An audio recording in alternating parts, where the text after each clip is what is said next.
Hi everyone, Nigel Saunders here. Today I'm looking at my Mugo Pine. The candles are extending on the pine, so typically with pines this would be the time to repot them. But everyone says with Mugo Pines that they should be repotted kind of late summer. Last summer, our KW Bonsai Society had a Mugo Pine workshop and we were all given these little Mugo Pines. And most people repotted them. Some people had success and some people didn't. So when do you repot a Mugo Pine? That is the question. Generally, the best time to repot most trees is after a period of dormancy. The tree has all that stored energy in the trunk and the roots and the branches, and it uses that energy to push out a flush of growth, and then that new growth gives energy back to the tree and it starts to grow the root system. So generally, when you repot a tree in spring, the roots are dormant, so you can prune them. It flushes out with growth, and then the roots begin to grow once again. Many people have had bad luck repotting Mugo Pines in spring. And I'm wondering, is the Mugo Pine more like a tropical tree where it needs warm temperatures for the roots to grow?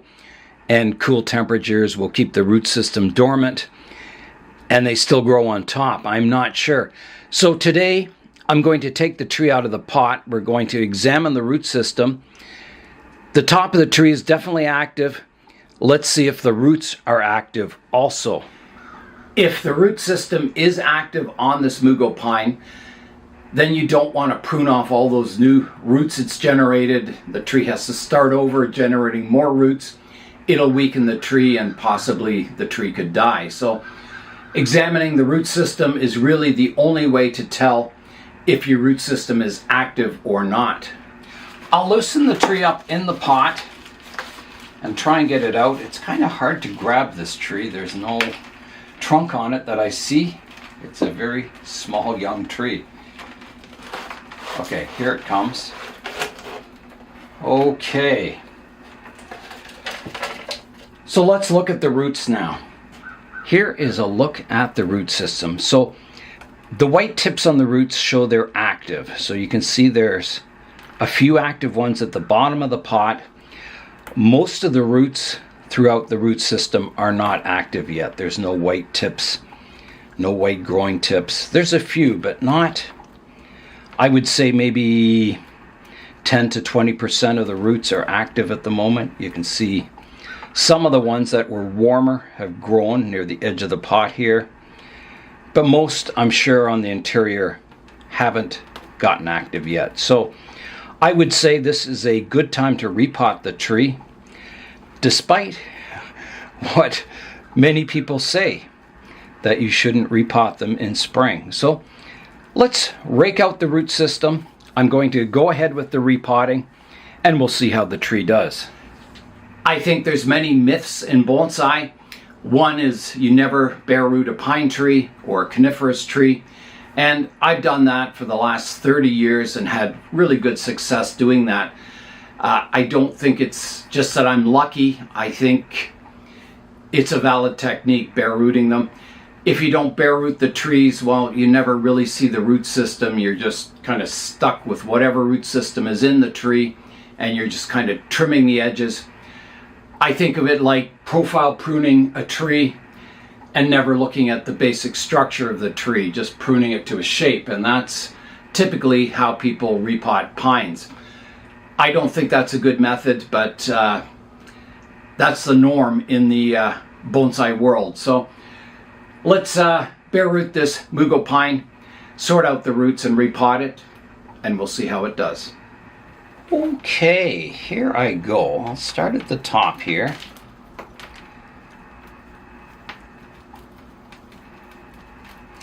I think a lot of these myths in bonsai start, one person has a bad experience doing something and then they say, oh, well, it's because I repotted it early or it's because I bare rooted it. And, there's many, many factors that contribute to the success or failure of a tree. And I think sometimes people jump to a conclusion that it's the soil, or it's the temperature, or the weather, or the timing, or bare rooting, or, you know, factors that maybe aren't the true factor of why the tree died. You know, maybe it's because you didn't replace the soil in the root system that it died. Maybe it had poor soil. Maybe it had root rot. There's so many factors, and, you know, jumping to a conclusion that, oh, just because I had one tree die because I repotted it in spring means that, you know, you can't repot them in spring or something like that. So, yeah, if someone tells you something, examine, you know, the reasoning behind it, and then decide for yourself what makes sense to you.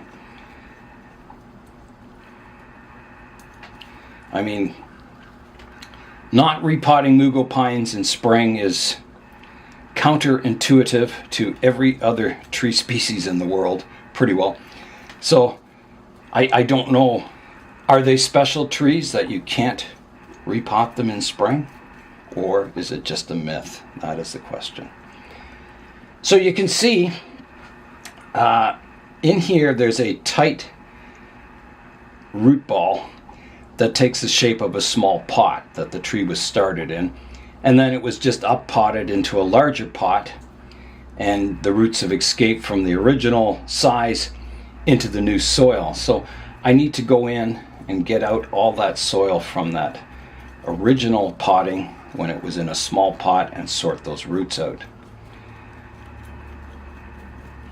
You don't want two different soil types in your bonsai, because this soil is like nursery soil, and if I surround it with bonsai soil, this soil will stay too wet and possibly cause root rot, and the bonsai soil, you know, you'd be watering it normally and it would be fine. So I want to get out all this old soil from the roots. And again, you know, all these roots from that original potting are all twisted and tangled, and if you don't sort them out, well, you'll have a thicker, twisted and tangled root system in the future. So that's why I like to bare root all my trees and sort the root structure out. So after the repotting today, if the tree doesn't make it, I probably wouldn't attribute it to the timing of the repotting, but more to the root system that the tree has, that it has a very twisted root system, and that I may be taking too many of the roots off. You can see that, I would say, you know, again, 90% of these roots are inactive. They all look healthy. They're all a good kind of light tan color. If a tree root has died, like there's some here that are black and they're fragile, those are dead roots. And that's caused by cold in the winter. Often these fine roots will die off in cold temperatures, and then the tree will have to generate new roots to replace the fine roots, which normally a tree does quite well. I mean, these trees growing in mountains, on rocks and that, all these fine roots die every winter, and then the tree generates new roots to replace them throughout the summer. And the dead roots become soil, they become duff, and that's how the tree builds up a pocket of soil in pure rock, is it just feeds on itself, the decaying matter. All these needles fall off, the old needles, and it builds up this pocket of organic matter that the tree can grow in. Okay, so the tree is bare rooted now. It's very tangled, so my next step is to sort out the root system, get it raked out, and have a look at it. I'm going to water the root system just to keep it moist while I'm working on it, like that. You don't want your roots drying out while you're untangling them. So, yeah, this is a real bird's nest of roots. So I've got to carefully untangle everything. And I think it'll just be, you know, one root at a time, pulling it through, trying to untangle it. there's a big chunk of pine bark in here that I better get out. Look at that. Yeah, so I'm just going to use my hands and just try and get all this sorted out. Being careful with the roots. Wow, this is really tangled. It's worse than my hair. Well, maybe not. And you have to be careful. Sometimes these white roots in here, they're not growing tips of the actual pine. Sometimes they're roots from weeds. So you have to kind of be careful that you're not fooled by having white growing tips in your root system. Like that is an actual Mugo pine root. Yeah, but sometimes you get all these white roots in your root system. You think the tree's growing, but they're just weeds that are growing, not the actual tree. So this definitely has some growth. And as I said, it's at the edges of the pot where the roots were warmer. Yeah, so you have to be careful with those dark colored pots in the summertime because they can definitely overheat your root system. And the reason I'm telling you that is because I had a large tree die because I let the pot got too hot and it killed off the root system. I remember, the day clearly. It was a hot sunny day and I was watering the trees and I touched the pot with my hand and it almost burned me. And I thought, how can the root system survive in a pot that's that hot? And the answer was it didn't. It did die that day because I clearly remember the tree going downhill ever since that day. And yeah, it killed the one large tree I had, which was a nice tree. And so, you learn sometimes. You don't always learn a lesson when a tree dies, but sometimes you do. And so I was kind of glad I learned that lesson because maybe one tree died and I learned the lesson and maybe I saved, 20 other trees from the same fate. So lessons can be hard, but if you learn from them, sometimes it's worth it.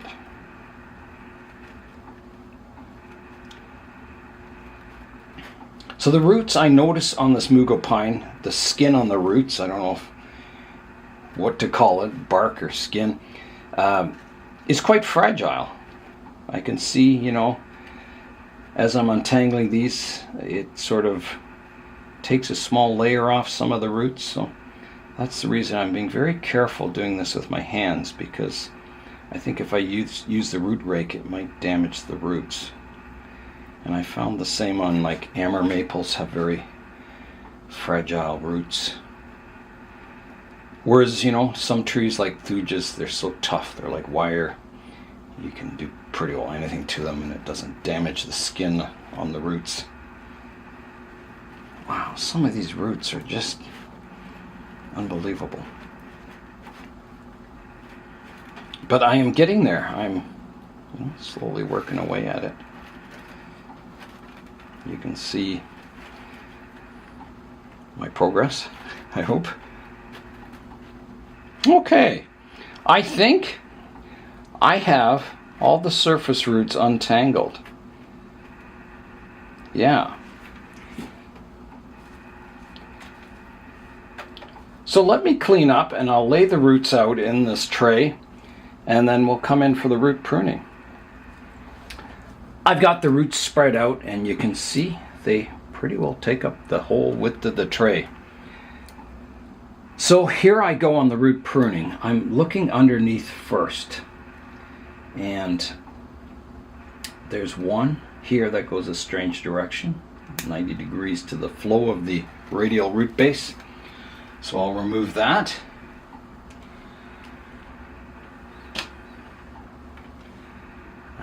Looking at my surface roots, there's one here. It comes out radially And then it takes a bad turn and a twist.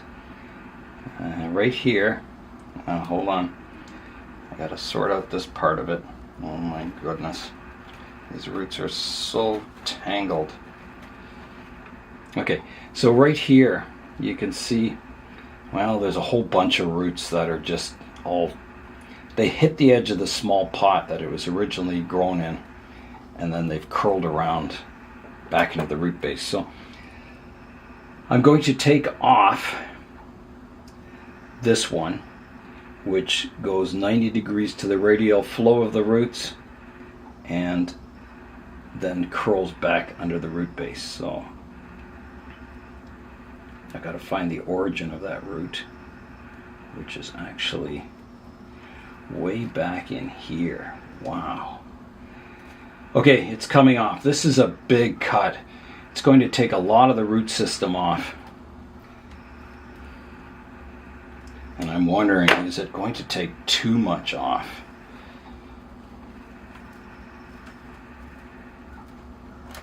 That is the question. Like, this whole root system is quite horrible. It's just a twisty, curly mess. And my goal is to keep the tree alive if possible. Yeah, so this root system is just, it's horrible. All the major roots twist around underneath the root base.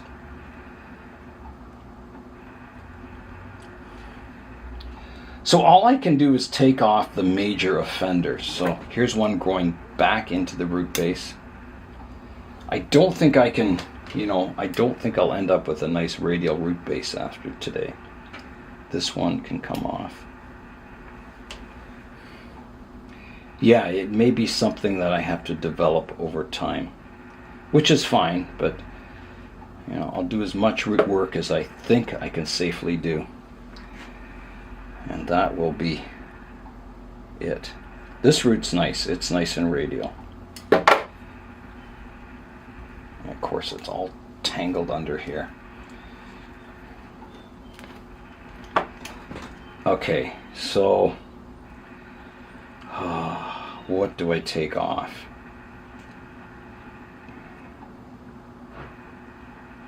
And roots, if it's a long root and has roots coming off further, down on the root, you can safely take the tip off. But if it's a strong root and there's no fine root hairs on it and you cut it, then it gets pretty risky if it'll generate new roots or if it'll just die off and not survive. There's a root sticking up here. I've got two roots that are fairly radial here. I'm going to take this one off. It didn't have a lot attached to it, which is good. So there's two kind of nice radial roots. There's a few fine roots kind of developing in a radial pattern here. This one, I can take it back. It's growing a little far downwards. It has some subdividing here, so I'll take it off here.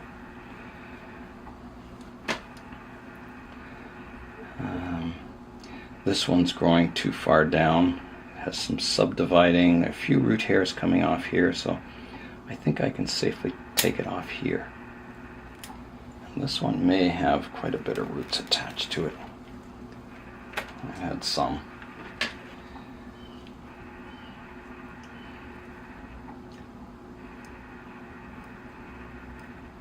There's one growing down here I can snip off shorter. So you can see this side of the root system's looking pretty good. This root has a lot of subdividing, so I can prune it off here. Taking the long part away. This root, it has a bit of subdividing, so I can take off, well, I can take off this part that grows upwards.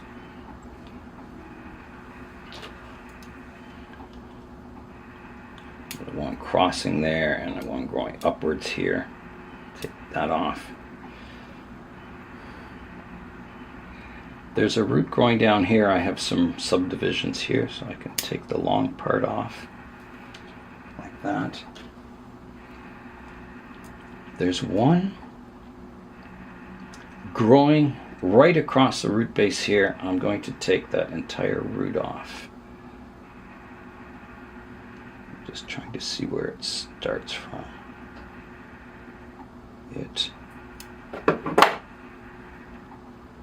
Oh, it comes from over here.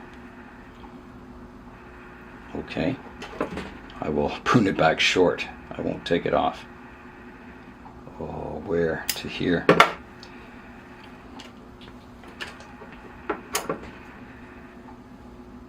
This one has some, oh, I've already pruned that one. This root, I don't like the color of this root. Oh, it is growing at the tip, so I guess it's alive, but it's a dark color. It has some subroots up here, so I'm going to prune it off short. There's a long one here I can prune back, like that. There's one here that's growing straight down. I can prune it off shorter to there. There's one here that grows back in on itself. I'm going to take the whole tip off that one, or the whole root off. It's just not growing a good direction. This is that dead root here. I'm going to remove that. Or did I already know? It's still there. Yeah, that one was dead. This one sort of grows radial, then it goes straight down. I'm going to take that part of it that goes straight down off. This one comes up out of the soil almost and then goes down.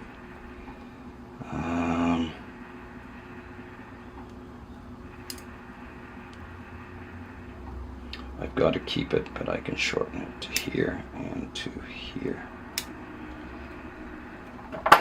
Removing the worst part of that root off, but keeping the root with some root hairs intact. Yeah, it's not a very good root, that one, but maybe I can redirect it in the pot, and I can prune it off a little shorter actually to here.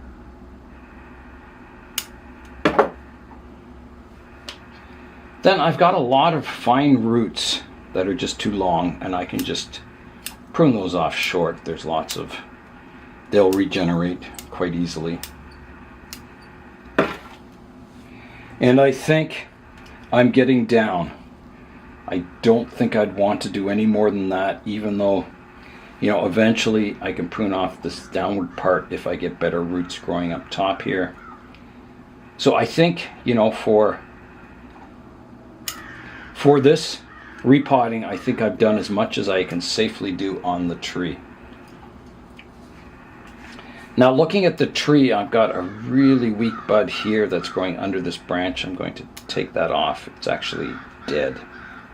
Yeah, the needles are dead on it.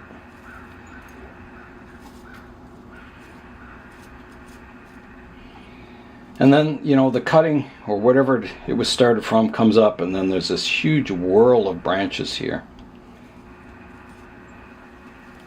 And if I don't reduce that, I'm going to get like a big thick ball here, inverse taper. It's going to be quite horrible. So I think that's the next thing I need to look at, is branch selection. Here's a look at the amount of roots I took off compared to what's left on the tree. So quite a significant portion of the root base, but I kept all my major roots here that will, you know, generate new roots and feed the tree. So I think I'm quite safe with the repotting. I have, you know, high hopes for this tree that it'll live and recover and grow. So it is time for the branch pruning now. Now, if I were to remove all these branches off this whorl, the tree would bleed too much, and I think it would bleed to death. I'd lose too much sap. So I've got to be careful. I'll reduce this whorl a bit, this repotting, and then if the tree recovers and grows, Then maybe in the midsummer I'll take another branch off and just do it slowly, reducing this whirl of branches. I do have a central leader growing up the middle of the tree, which is good. So I need to take off the worst branches off of the tree, and which ones are the question. So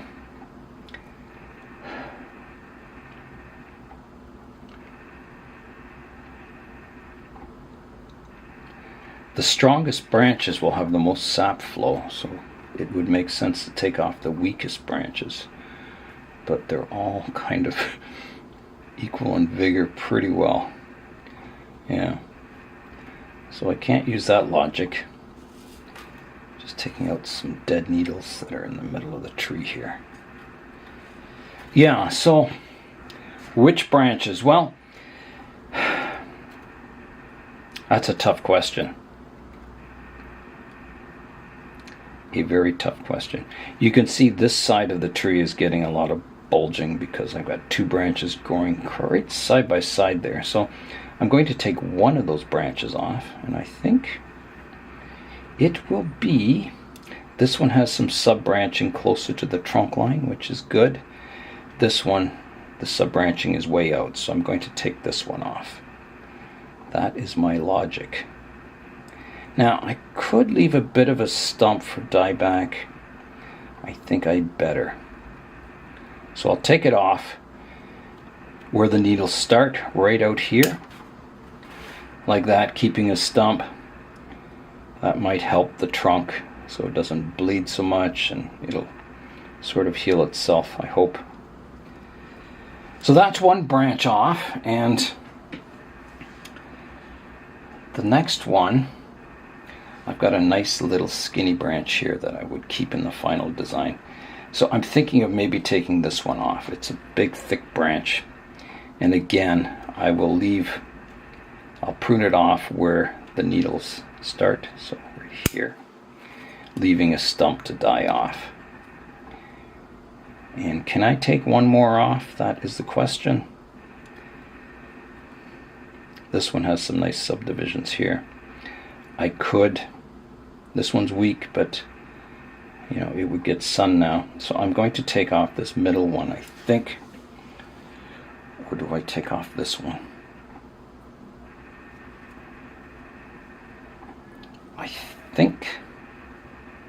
I think the middle one, it has the strongest growth. So there's even some needles back there. Yeah, I will take it off right here. Again, leaving a stump, which might help, I hope. Are there any other subdivisions? There's good subdivisions on this branch. I could take off this leader here, and I will take it off right to here, leaving my two branches back here. I'm just cleaning out some of these dead needles from here. Get more light and air circulation in the tree, which is also very important. I'm going to trim some of these needles back on the interior. There are some buds in there, and I'll want them to get light, so I'm just going to do a little bit of needle thinning. Just get some light in there. See the buds developing in the middle here? So I want them to get light so they grow. The more branches I have, the more choices I have in the future for, you know, styling the tree. Okay, I think that is it. I think the tree is ready to repot.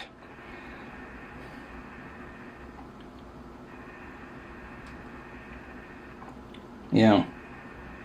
It's a little off balance. There's nothing much growing out this side, and this side's very heavy. I'm wondering if I could balance that a bit.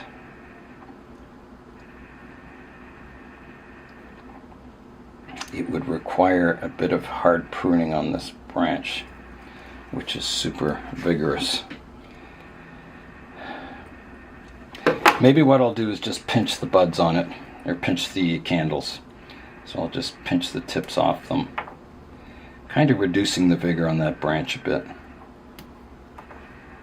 Like that, and then this part of it too. Just kind of breaking the tips off. Like that. Okay, so that is it. That's the foliage I took off. I thinned it a bit. The root system's pruned. I'm ready to plant the tree. I'll head outside and try and find a suitable pot for the tree. One that's not too big, not too small. I've picked out kind of a tall cascade pot. It's a Japanese pot. It's a really nice one. And it fits the root system quite nicely. I think that's going to do it. I think, you know, the tall pot gives you really good drainage in the soil so I can water and fertilize it a lot. I think this will be a good pot to get that root system to recover, grow a lot of fine roots in here, and then the next repotting I can put it in a little more of a shallow pot and maybe a larger one also. So I think this is a good pot to get the tree to recover in and start growing with a lot of vigor. So in goes my drainage screen in the bottom of the pot. You just make sure it's in position here.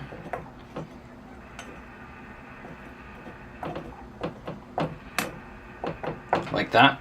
I can put a base layer of soil in. Like that. And then I can't really, you know, do a lot of root sorting out, but I'll put the tree in the pot at the right height and then I'll fill in the soil around the root system. It's quite open, this root system, so the soil should float in between the roots quite nicely. So I think that's a pretty good height in the pot. So in goes the soil.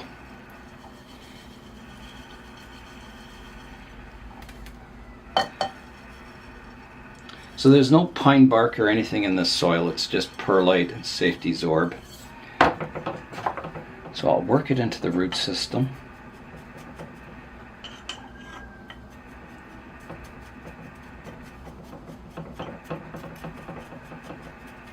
And I haven't picked a front for the tree or anything, this is just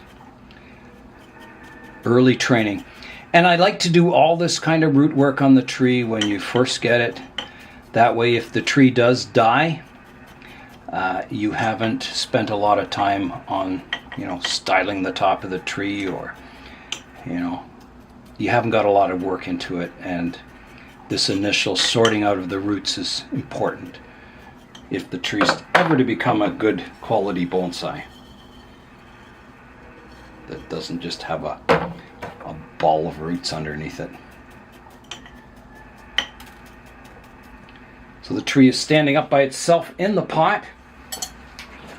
I will continue filling it in with soil.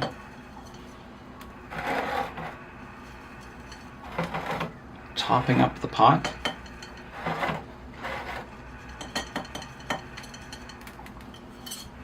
And I'll tamp that all in.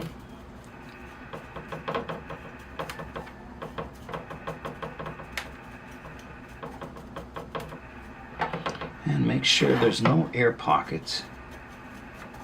Top it up once again.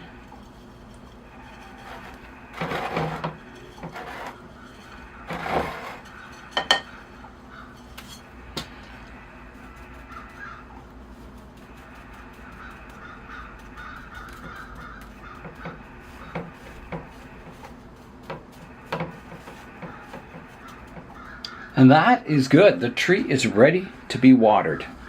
All right, here I go with the water.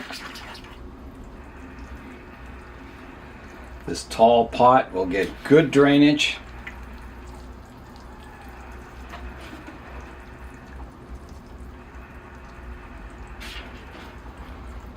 It might be a little hard to water, but I'll get there.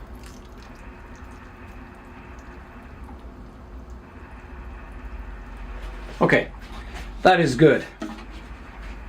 The tree is repotted. I'll spin the tree around so you can see it from all angles. So here we go, front, right hand side, the back, the left hand side, and back to a possible front. I have no idea where it will be in the final design, but yes, that's a start for this tree. I think this tree has a high chance of survival. I did the root pruning at what I think is the right time of the year, just as those roots were becoming active. I did a fairly safe root pruning, I think. I got it in a good pot. It's a tall pot that'll get good drainage. It's a nice sized pot. The soil won't stay too wet. And I'll keep it, in the greenhouse here, protected from the wind and the full sun.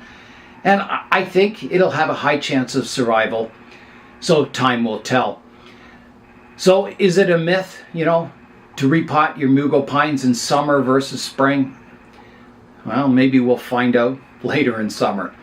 That is all for today. I'm Nigel Saunders. Thanks for joining me in the Bonsai Zone.